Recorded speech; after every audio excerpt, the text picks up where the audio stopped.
ass. Dong.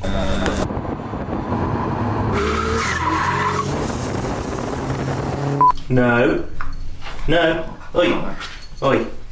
Leave it. Good girl. Good girl. Hey. Film.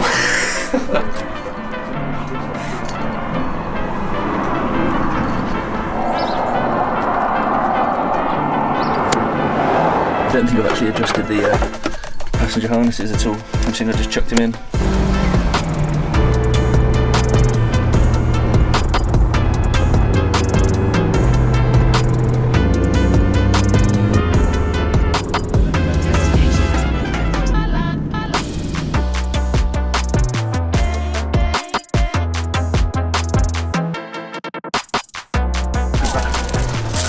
When do you want to do the thing?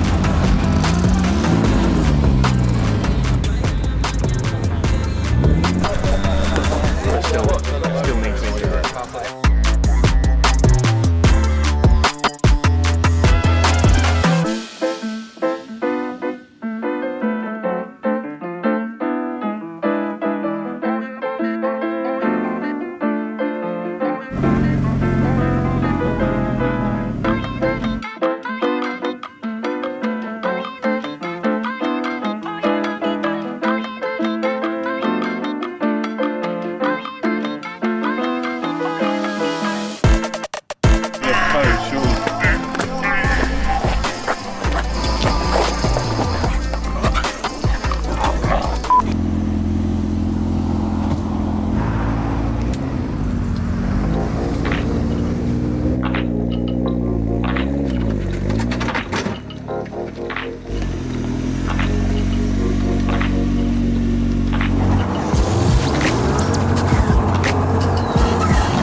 Hi, I'm Dan off of Destroyed Eye, and this is my red Mark 1 Turbo MX5.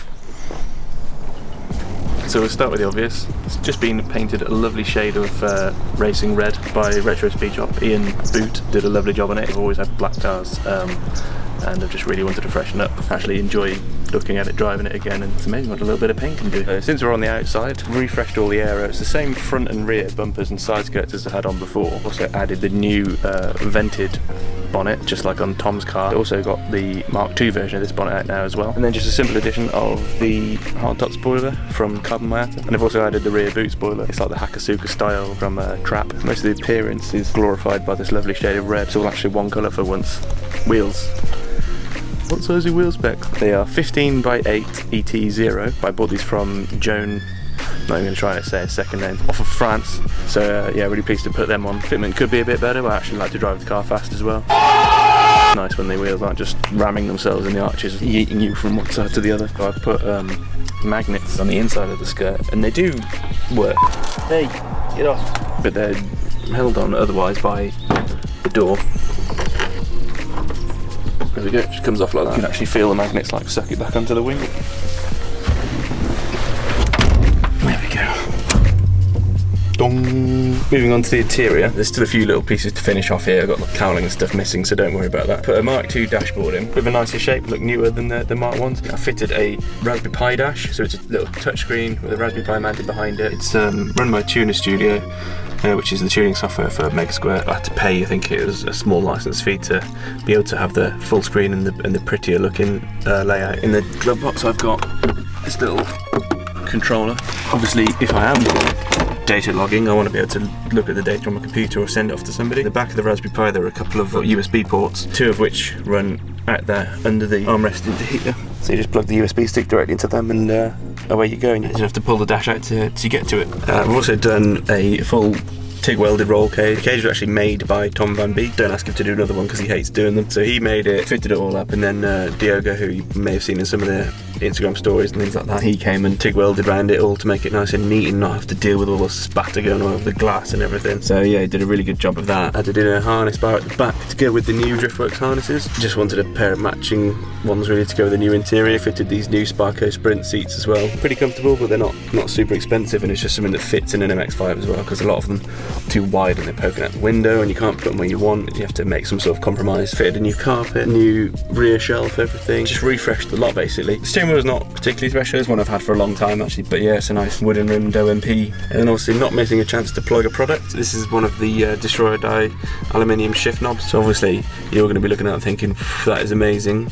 Where can I get one of them? And put it at my app, www.destroyerdie.com. Ta-da! If you've watched Tom's build breakdown and you're expecting an equally well-spec'd MX5, then I'm sorry to disappoint you. It's pretty much just a stock 1.6 with a T25G off a straight cam SR20. I made the log manifold and the exhaust quite some time ago now. No cracks, no leaks, it's all really reliable. RX8 injectors, front mount, intercooler. When it was dynoed it was making 240 horsepower, which is pretty decent in a little car like this. The Mishimoto radiator, probably one of the only people in the country that's not sponsored by him. Added a little Maruha higher pressure radiator cap. We also sell these in the Destroyer Die shop as well. It raises the boiling point of the coolant so you can get more out of your coolant really. When you put the turbo on and stuff, to deal with the radiator pipe being packaged in there quite tightly. So what I did is I flipped the water pipe the other way around so it points out this way rather than going backwards. Just gave a lot more room to have a much straighter oil drain for the turbo. And lastly, I think is just my lovely well-translated strut brace. A synthesize of contemporary automotive, advanced and traditional sports car.